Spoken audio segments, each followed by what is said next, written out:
I don't know how many times I have to make videos like this. I mean, again, so I guess people fall for the lies, that space is real and the Earth is a globe. Like, there's just no proof of it, other than years and years worth of beating it into your mind. Basically just getting you to believe in it from the school system. And when I was watching videos like these and NASA faking space, at one point I was under the assumption that NASA was faking it. The space agencies was faking it, but space was real. But don't make the same mistake I did. It's all fake, and they intentionally mock people who still believe in it over and over again. So like I say, you can leave all the comments you want, Earth is a globe, whatever. Well, here they are intentionally mocking you. So take a look at this clip. We also have incredible high-resolution imagery from DART's Draco. You can't make this stuff up. This is a clown outfit. You've got high-resolution imagery as you get blurred out. This is pure mockery. Yeah, high-resolution imagery and you get blurred out. And I got other documentaries. Like, there's so many examples of their CGI glitches. Let me go and pull some up. And again, you can find tons of videos like this. Not just this one, but I'll just play a few clips. Again, it's intentional mockery of people who believe in it. I don't have time for trolls who have fallen for propaganda. I'm just speaking to someone who's in the know, or anyone who watches this video who knows how to discern reality from fiction. Alright, these trolls can just go somewhere else, but here's some clip. That his capsule is now mounted on top of this atlas. The escape rocket takes the capsule away from the booster.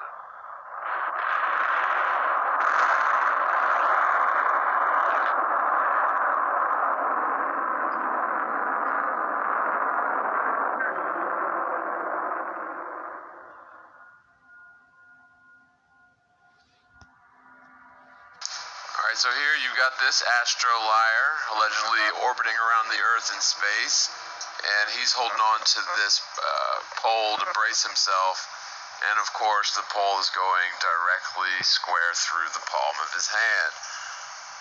This is clearly a glitch in their CGI, whatever trickery they're using to fool people into thinking that they're actually up in space and weightless, unable to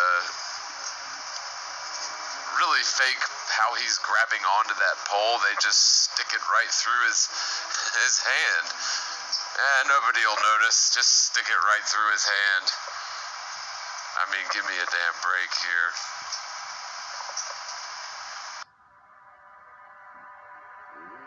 In this video here, you can see Liar-Knots clearly grabbing a hold of one another's harness wires in order to stabilize each other. I'll reverse that clip a bit so you can see that he's clearly not grabbing onto anything that's supposed to be there.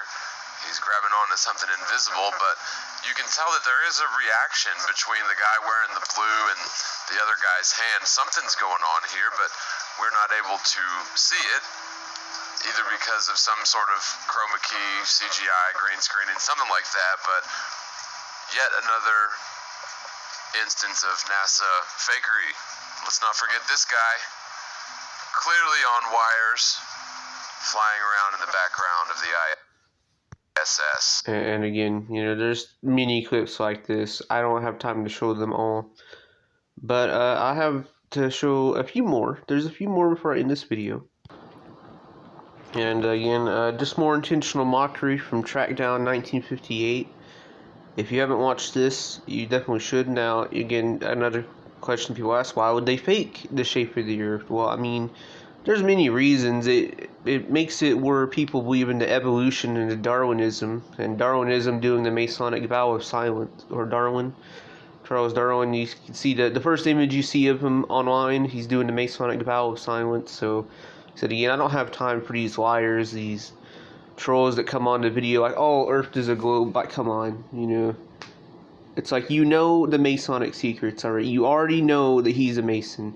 You already know that he's doing the vow of silence. Don't, give me that BS.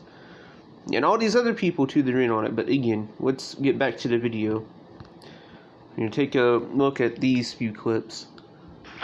It also, because another reason they fake space is to just basically be a doomsday prophet. I mean, like I said, with the NASA, sorry, oops. Maybe I pronounced it correctly, but the NASA DART mission, it just basically gives them the role of doomsday prophet. And like I said, I don't have time for people who support doomsday prophets. Alright, don't have time for them. It's not a suggestion, it's an order. Move on. Hobie didn't know what Trump's pitch was going to be. He was sure of one thing. It was going to cost the people of Talpa. Since the sheriff wouldn't stop Trump, Hobie had to find somebody who would. Sheriff Chet Farrow was the gun law in Talpa, and Judge Clement was the book law. It was to the judge that Ranger Gilman now turned.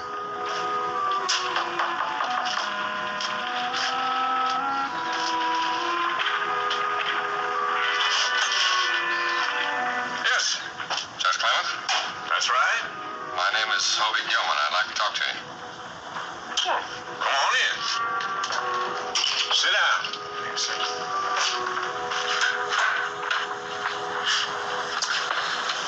Can I get you anything? No, thank you, sir. You hear about Trump? Yes, sir. What are you going to do about him?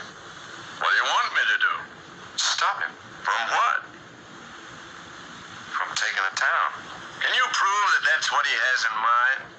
Well, it's obvious. But can you prove it? In order to arrest him, a sheriff has to have a charge. And Trump hasn't given him a thing to go on. What side are you on? The law? Oh, I know how you feel. Maybe I agree with you. But the law is the law. It's got to be kept. What if I take him? On what charge? Fraud. Don't you see, he's not exactly guilty of fraud. Well, what about the meteors and comet and all whatnot? You might not like it, Mr. Gilman, but he's right. There could be a meteor rain tonight. The Leonids are due. The what? The Leonids. It's a shower of meteors. There's a book about it around here someplace if you want to look at it. No, thank you, sir. I'll take your word for it. Look here, son. I live here. I know these people pretty well. And right now, there's nothing in the world could change their minds. And anybody who tries to could end up getting hurt. They're not going to listen. Well, what if he starts a panic? It could happen. Well, sure. But you might as well try to spit out a forest fire. Well, there's got to be some way to stop him. Well, if there is, I don't know it. It's a funny thing. Sir? When we were kids, we were all afraid of the dark. And we grew up, and we weren't afraid anymore, but it's funny how a big lie can make us all kids again. Hobie had checked the town. The people were ready to believe. Like sheep, they ran toward the slaughterhouse. And waiting for them was the high priest of fraud. I am the only one. Just me. I can build a wall around your homes that nothing will penetrate. What do we do? How do we save ourselves? You ask, how do you build that wall? You ask, and I'm here to tell you.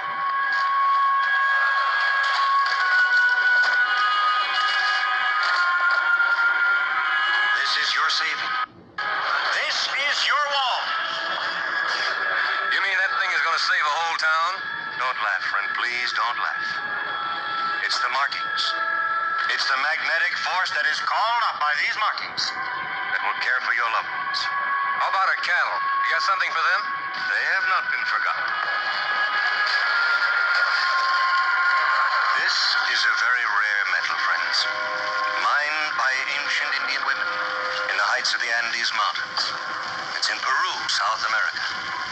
Then it's taken to the secret smelters of old Montezuma, where it's refined and compounded until it becomes magnetium, the embryonic source of the universe. The force repeller is for you, and this little disc, by its mere presence, will care for your animals. How can we get one of those? I understand your anxiety, my friend. The thought of death falling from above is not a pleasant one. You're a liar, Trump. There's not going to be any rain of fire. Can you deny the meteorites will come? Can you deny the comet? Well, it's not going to happen the way you say it is. If it were not for my magnetium friends, those meteorites would be bombarding us this very instant. Look! Look up there! You can see them!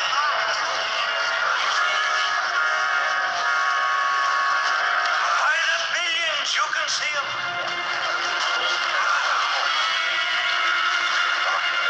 There, I saw one. There's another one. They're all over the place. Man, it's a fake. There's nothing up there. You're seeing what you want to see. There's nothing up there. One moment.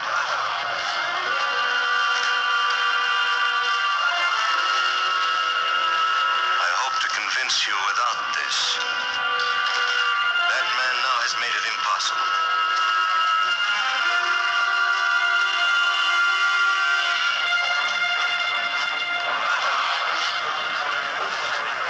This is no longer under my protection.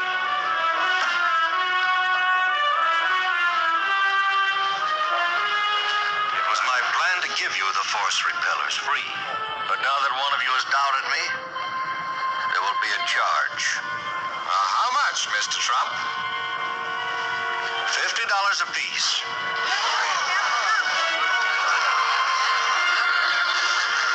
Mister, he ain't one of us. We don't even know him. Please. It's a lot of money, Trump. It'll go up with every word.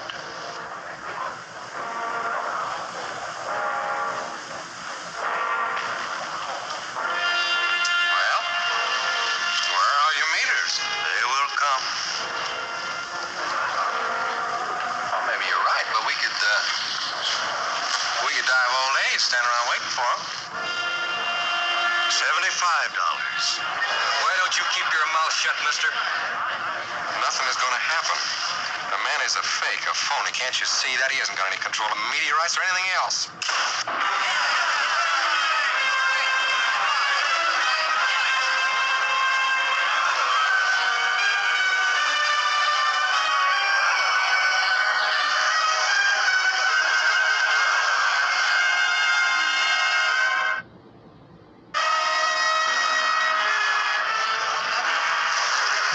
I don't have very many, folks, and they're $75 each. Don't waste your money. It's a fake. Can't you see that? Haven't you said enough already, mister? Now get out of here before somebody kills you. Here, give me one of those. The price was high. For many of the people of the town, it was out of all reason. And so they tried to find another way. Pieces of silver and furniture carried from homes in the East were uncovered. Vessels of family pride were polished to be offered in exchange for the force rebellion. Take it easy, folks. I ain't got the money. Will you take this? It's worth more than 75. Oh, no, just hard cash. That junk's no good to me. There you go. Please, mister, please. No, sir, you get the hard cash, you get the force repellent. Get out of the way, would you, son? There you go.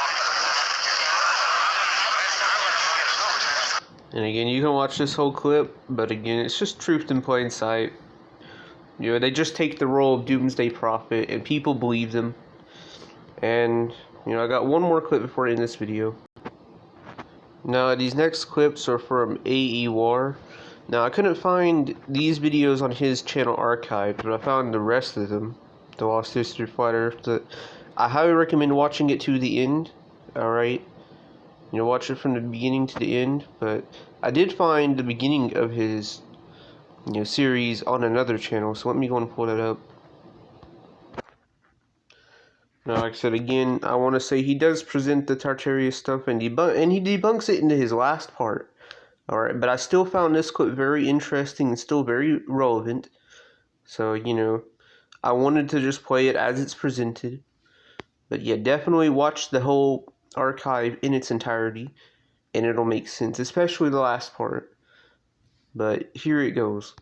Our ancient historical ancestors of horse and cart and copper chisels named these circles of latitude in the times of BC, and no one in the course of history that followed bothered to change the names of the tropics to their accurate designation.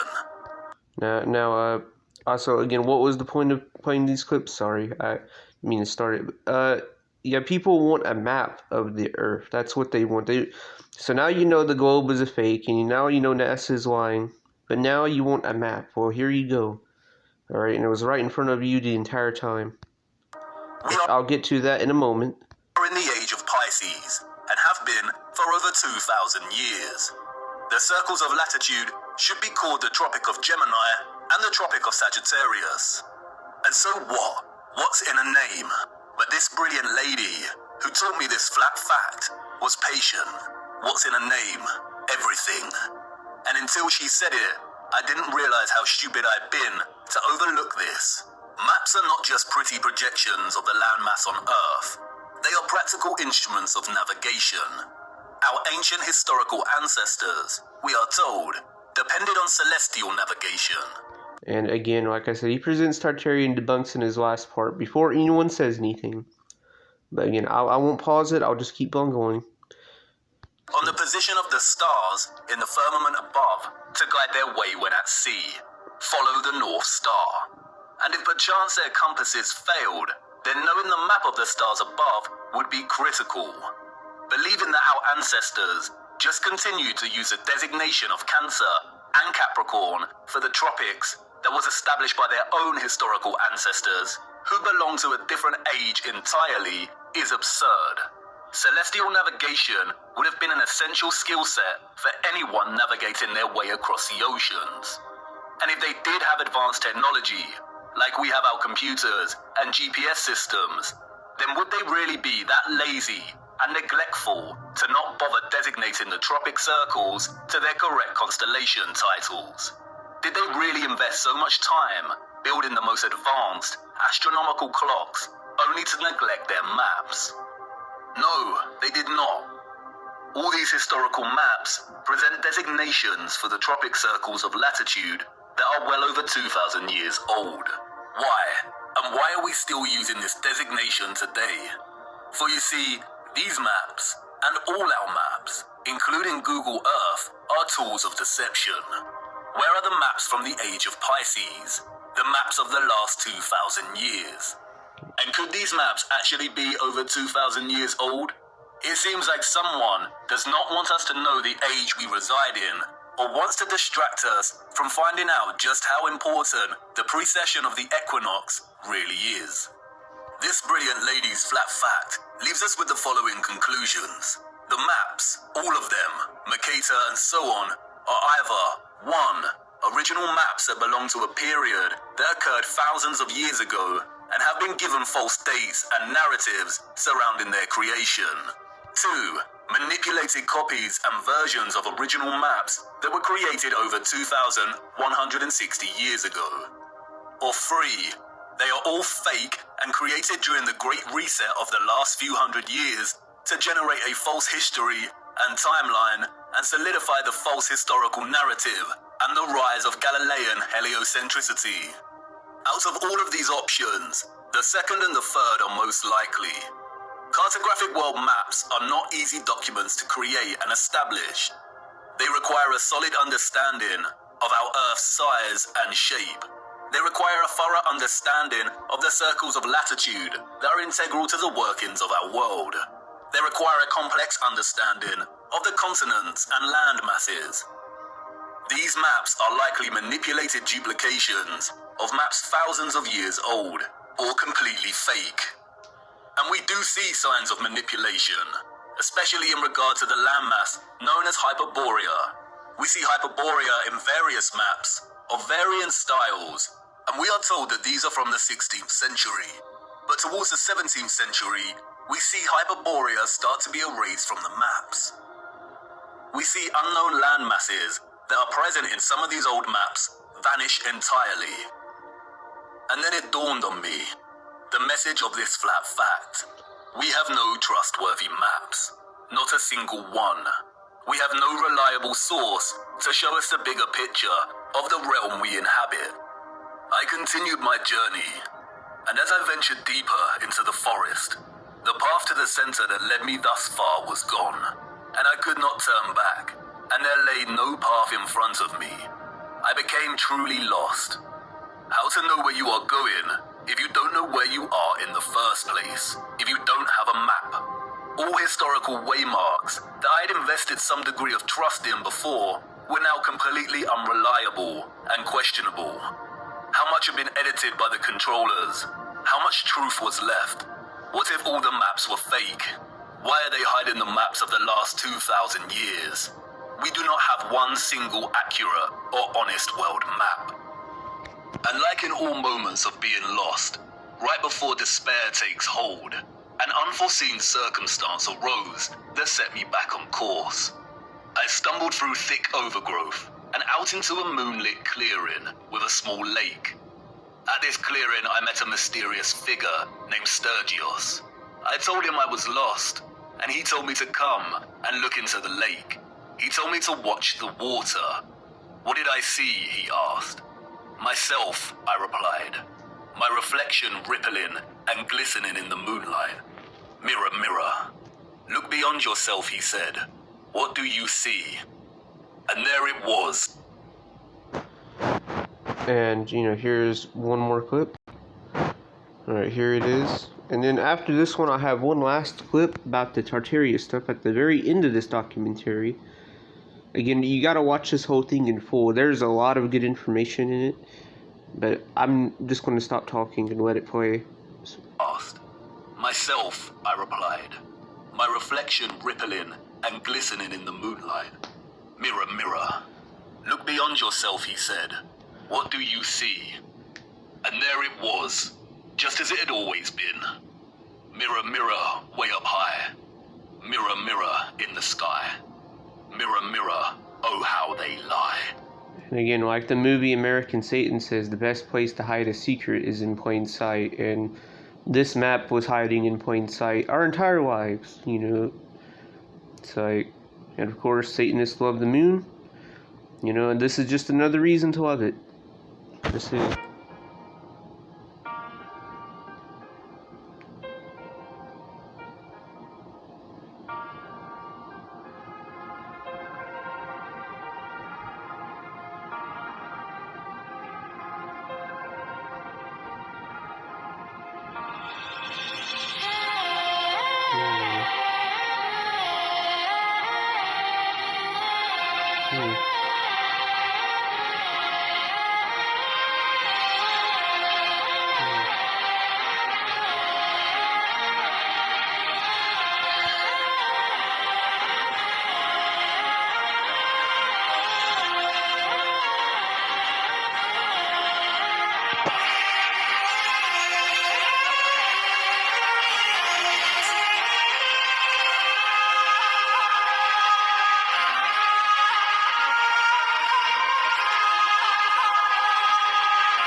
And of course, there's Australia again. Like I said, a lot of the trolls will have a problem. Oh, Australia's stretched out in the flat Earth map. Well, here you go. You can't say the moon map is stretched out. It's like, and of course, I'm sure they'll find like one little tiny hole, or they'll find like one little tiny thing to complain about, and they'll be like, oh, well, that's why this map doesn't work. Of course, they'll look at like the smallest little detail or something. That's what they have to do. They have to do that to be completely dishonest. They'll never debate in real time. But again, I don't mean to rant. So.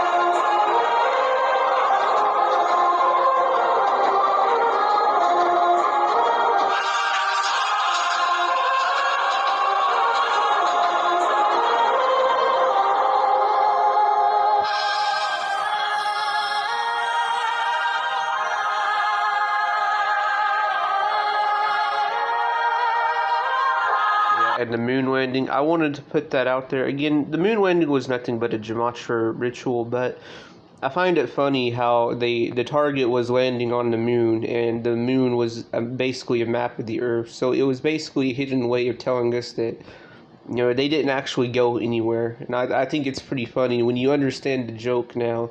It's like, oh, the moon landing on the map of the Earth. It's like, oh yeah, that's real funny.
So yeah, again, highly recommend watching this entirely. And about the Tartaria stuff, I'll play the last clip of the documentary. If you don't want to spoil it, just in this video here, if you haven't seen this whole documentary, both the ones on Planet Creversonant's channel and the ones on his archive channel, right here, if you haven't watched it in full, I'll play the last part. Okay, here we go. Especially from the last 500 years, that demonstrates that not all the historical narrative is false. There are many structures that are not facaded or made out of red brick, but other types of stone, such as sandstone. There are many rock formations that do not appear melted, but have deliberate formations, like the basalt columns, or various areas that suggest traces of grand-scale mining. And if you get out and examine many of these structures, then you come to realize that there are many instances of J being used in dates that do clearly indicate it was a substitute for the number 1. The reason it's important for us to refine and nuance our argument away from hasty generalization to a position that handles the complexity of the matter is because it can ultimately hurt us. And we have already shot ourselves in the foot. We have fallen into the trap of writing off the entire historical narrative due to obvious lies surrounding the history of humanity's engineering capabilities. What we have done instead is make claims that the entire narrative and all the characters that populate it are potentially fake. And this is bad. The boomerang will whistle back soon enough and hit us in the teeth. And don't misunderstand me, it's likely that a tremendous amount of it is fake. But if you enter a debate with a historian or professor of architecture and claim that all of history prior to the 19th century is a lie, they won't only win, but they will laugh in your face. The more hasty generalizations we make, the more stupid we end up looking. And don't get me wrong, I love a hasty generalization as much as the next fella. I'm not on my high horse here. In fact, I love it so much that I made the worst hasty generalization of them all. We see similar structures all over the world. Therefore, they belong to one whole, unified civilization. That right there is not just a fallacy, not just a premature generalization, it's a sin. and I should have been called out for it from the start. I should have been ridiculed and put in my place. How could I have been so utterly stupid? And it matters so much. It was irresponsible, and now I feel a colossal responsibility. Firstly to you, viewer, my companion, and secondly to those of the past. And it's all my fault. After all, only fools rush in. But perhaps some will relate to my story. As I left the dark and entered the overwhelming light of awakening, I was blinded. The transition from dark to light is so abrupt, your eyes don't have time to adjust. It obscures one's reasoning. We pride ourselves on not being sheep, on not regurgitating the stories that indoctrinate so many minds of those amongst us. And yet we still have a tendency to do this, albeit in a different way, under the mindset of being awake. Never ever adopt the mindset that you have all the answers, especially when dealing with lost history. This is hubris, and the world will have its way eventually and make a fool of you. After I entered the light, I did just that, regurgitating claims that I'd heard elsewhere, and not retaining an objective, distant stance when investigating our history.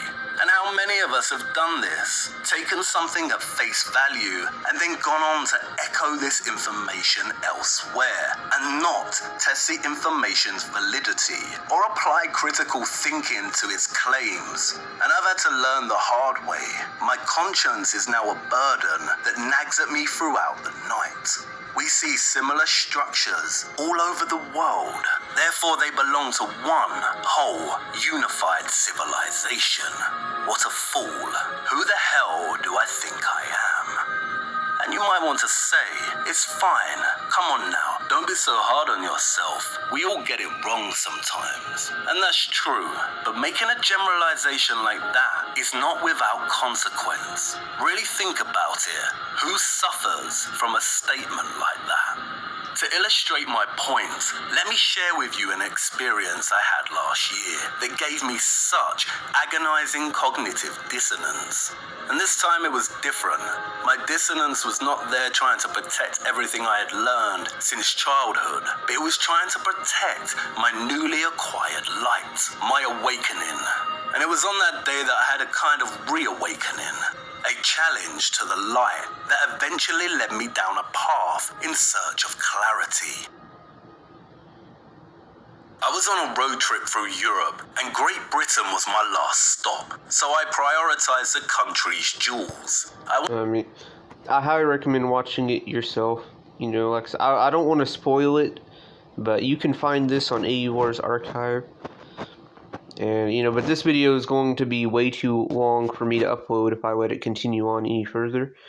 But, again, the clip's right here on AUR archive. So, yeah.